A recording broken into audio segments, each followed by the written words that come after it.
Kaya nga ba talagang maabot ni Dogecoin ang presyong $1 ngayong taong 2026?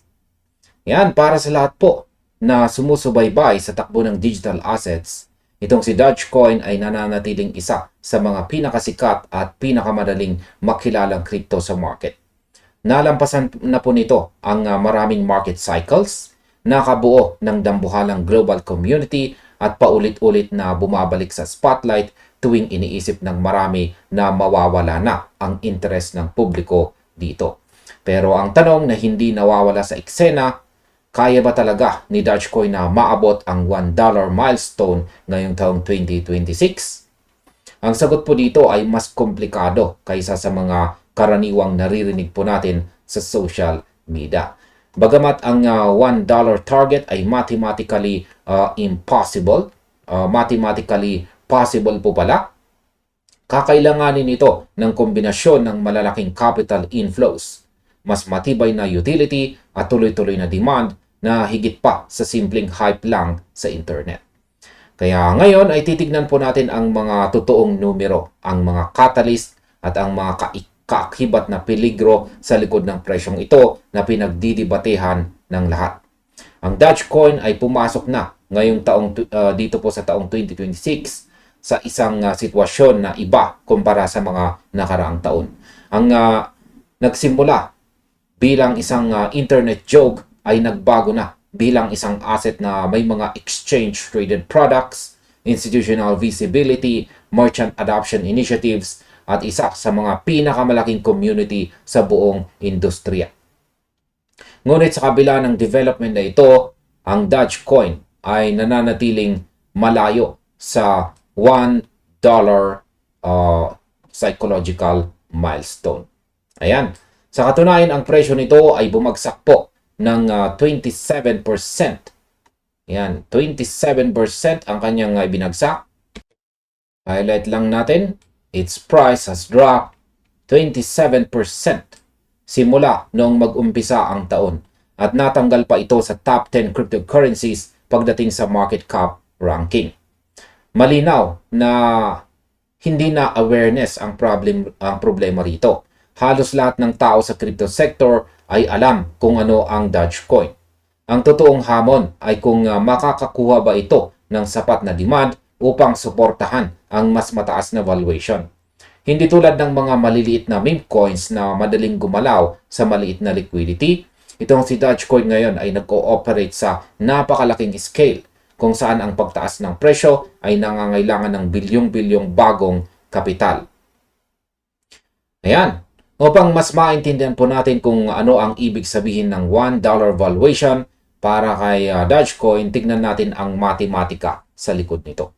Si Dogecoin ay may circulating supply na 170.24 billion tokens. Sa supply na ito, ang $1 na Doge ay nangangahulugan ng market capitalization na $170.24 billion.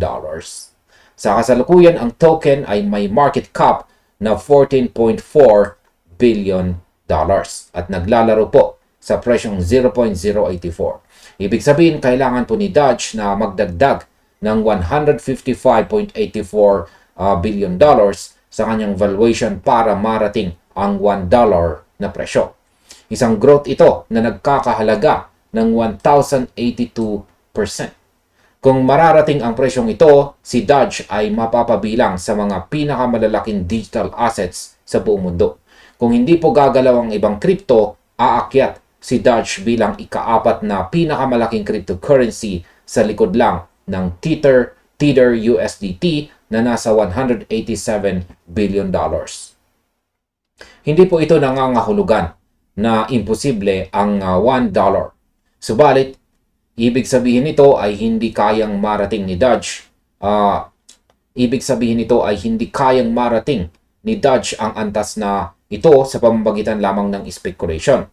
Kakailanganin po nito ng sustained demand mula sa parehong retail participants at malalaking market players. Kung titignan po natin ang kasaysayan, ipinapakita po ng Dogecoin na kaya po nitong gumawa ng mga pambihirang paggalaw. Noong nakalipas po na taong 2020 hanggang 2021 na bull cycle. Umakyat po ito mula 0.00113. Yan, 0.00113 noong March 2020. Ayan, March 2020 at patungong 0.74 noong May 2021. Isang growth po ito ng 65,386% na lumampas po sa inaasahan ng mga analyst. Ang naging driver po noon ay ang kombinasyon ng real enthusiasm, celebrity endorsement, viral social media activity at ang malawak na risk-on environment. Ang 2021 peak sa presyong 0.74 ang nananatiling all-time high ni Dogecoin na may 35% na distansya na lang mula sa $1 na presyo. Ang 35% na itataas ay maliit na lang kung ikukumpara sa nagawa po nito noong nakaraang bull run. Ngunit sa huli, hindi nito tuluyang nakuha ang $1. Ang mahalagang lesson po dito ay nagawa na ni Dogecoin na dumaan sa halos buong distansya noon. Subalit ang hamon ngayon ay magkaiba. Ang panahon, ang pag-abot po sa $1 mula sa kasalukuyang presyo ay nangangailangan na malampasan nito ang kanyang nakaraang cycle high sa isang mas malaki at mas competitive na market. Ayan, ano naman ang mga posibleng magdala kay Dogecoin patungong $1 ngayong taong 2026? Yan, ang unang catalyst ay ang mainstream merchant integration at saka ang X payments. Ang Dogecoin ay may feature na mabilis at mababa ang cost sa mga transfers. Ilang mga platform at merchants ang tumatanggap po ng Doge bilang paraan ng pagbabayad, donation at saka tips. Ayan.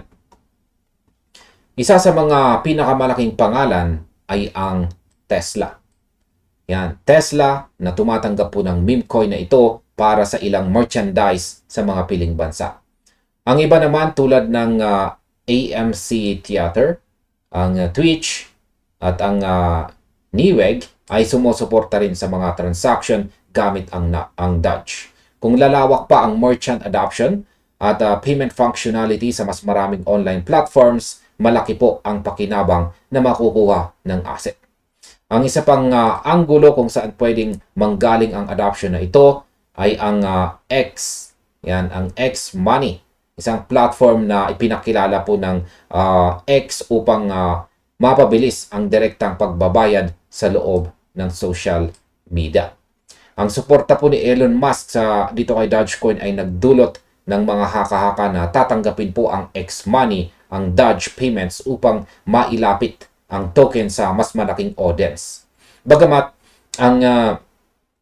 nag-launch po ang platform noong April 2026 at wala pang konkretong announcement ukol dito, nananatili pa rin po ang tsansa. Yan, ang pangalawang catalyst naman ay ang corporate endorsement at ang high volume whale accumulation. Ang mga malalaking holders o whales ay may mahalagang papel sa galaw ng presyo. Nitong nakaraang buwan po ng May, itinaas ng mga pinakamalalaking whales ang kanilang hawak na supply sa pinakamataas na antas sa kasaysayan, kung saan ang on-chain activity ay umabot po sa 6-month high. Ayan, spiking to a 6-month high. Noong panahong ito, may 149 na whales ang humahawak or nag-hold nang hindi po bababa sa 100 million na Doge. Yan, 149 whales held at least 100 million Doge. At ito po ay nagdala sa kanilang kolektibong pagmamay-ari sa 108.52 billion Doge. Kasabay nito ang mga kumpanya tulad naman ng Clean Core Solutions at House of Doge ay nagtulungan upang gumawa ng isang strategic Dogecoin reserve kung saan una po silang bumili ng 10 million tokens bilang pagpapakita ng tiwala sa asset. Pangatlo, at marahil ang pinakamahalagang structural catalyst ay ang pagkakaroon po ng SEC-approved spot Dogecoin ETFs sa Nasdaq. Ang Rex Osprey ang unang Dogecoin ETF na nag-launch sa US noong September 2025. Sinundan po ito ng Grayscale sa kanilang Doge ETF or ang GDOG or GDOG. Yan. At ng Bitwise naman sa na tinatawag pong BWOW Fund noong November 2025. Ang 21 shares Bitcoin ETF naman ay nagsimulang mag-trade sa Nasdaq nitong unang bahagi ng taon. Ang mga produktong ito ay nagbigay po ng exposure sa mga traditional na investors sa pamamagitan ng mga brokerage accounts. Sa ngayon, ang mga ETFs na ito ay nakahatak na ng cumulative net inflow na nasa $12.44 million. Ayan. Sa kabila ng mga positibong aspeto, bakit marami pa rin 2026 price predictions ang hindi nagkakatotoo? Nagsimula ang taon para kay Dogecoin sa isang malakas na pag-akyat patungong 0.156. Isang 33% na growth mula sa opening price nito. Ito ang nagdala ng mga bullish outlook mula sa mga analyst na naniniwalang ito na ang taon para sa $1. Subalit si Dogecoin ay sumabay sa mas malawak na downtrend ng crypto market. Ang isa sa mga dahilan nito ay ang kasalukuyang pagbabago sa direksyon ng market.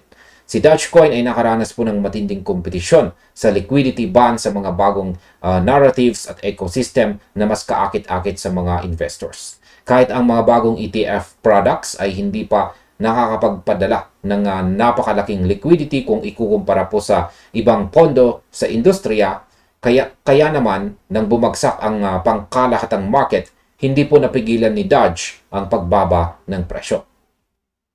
Ang isa pang hamon ay ang sustainability. Ang mga nakaraang rally ni Doge ay madalas na nagmumula sa excitement sa halip na utility. Bagamat ang excitement ay kayang mag-angat ng presyo sa maikling panahon, bihira po nitong masuportahan ang mataas na valuation sa pangmatagalan. Mas mapanuri na ang mga investor ngayon kung saan mas tinitignan na ang utility, ecosystem development at ang long-term adoption. Kaya dito po pumapasok ang labanan para sa market liquidity laban sa mga bagong meme coins. Ang bintahay po ng Dogecoin ay ang kanyang pangalan at brand awareness bilang ang original na meme coin. Maraming mga bagong project ang sumisikat ngunit nawawala rin sa paglipas ng panahon. Ang pinakabagong katunggali ngayon ay ang meme core. Yan, ang meme core ay isang layer 1 network na inilaunch po noong February 2025. At unti-unting umaakyat po ito ng ranko. Yan, ang meme core. Noong April, naunahan po nito si Shiba Inu upang maging pangalawang pinakamalaking meme coin sa market cap, kung saan umabot po ang presyo nito sa $4.86. At may market cap na malapit po sa $6.3 billion. Bagamat sikat po ang meme core ngayon bilang architect ng meme 2.0 era na may totoong functional utility, nananatili itong mas mababa kumpara sa kabuuang market valuation ng Dogecoin. Ang longevity ni Dogecoin ang nagbibigay dito ng kredibilidad na wala sa mga bagong coins. Ayan ang posibilidad na maabot po ni Dogecoin ang presyong $1 ay hindi po pwedeng baliwalain ng tuluyan. Napatunayan na po ng asset ang kakayahan nitong mag-rally at ang pagkakaroon ng ETF products kasabay ng suporta ng community ay nagbibigay ng mga lehitimong dahilan para maging optimistic. Gayunpaman, ang daan patungong $1 ay nananatiling mahirap. Ang kailangang valuation ay napakalaki. Patuloy ang kompetisyon sa liquidity at ang demand ay kinakailangang lumawak ng higit pa sa kasalukuyang antas. Ang pinakatotoong conclusion ay ang $1 ay isang posibleng senaryo, ngunit hindi ito mangyayari sa isang kurap lang ng mata. Para sa mga nag-observe dito kay Dogecoin sa natitirang bahagi ng taong ito, ang asset ay nasa antas na huling nakita noong December 2023. Nananatili pa rin ito sa itaas ng bottom ng nakaraang cycle na malapit po sa presyong $0.005 Kung magpapatuloy po ang bearish trend ng market, pwedeng balikan po ni Dogecoin ang mga price levels na ito. Kaya sa aking opinion, ang kasalukuyang presyo ay pwede pong maging kaakit-akit para sa mga long-term holders dahil ipinakita na ni Doge ang kanyang kakayahang bumawi o bumangon mula sa mga ganitong pagbaba. Tulad po ng muntikang 10 times rally mula sa bottom ng nakaraang cycle patungo po sa tuktok ng or peak ng cycle na 0.484. Sa huli, ang desisyon po na pumasok kay Dogecoin ngayon ay nakasalalay sa inyong risk appetite at saka holding strategy. Ang pagbili po sa mga price level na ito ay may kaakibat na kaalaman na pwedeng bumaba pa ang token bago muling magkaroon ng matagalang pag-angat. Kaya manatili po tayong mapanuri sa takbo ng market at lagi pong mag-analyze ng mga on-chain data bago gumawa ng anumang galaw sa inyong mga digital assets. At hanggang dito na lamang po tayo sa video na ito mga ka-crypto. Marami pong salamat sa inyong panonood. Maaari na rin po ninyong panoorin ang recommended video natin dito.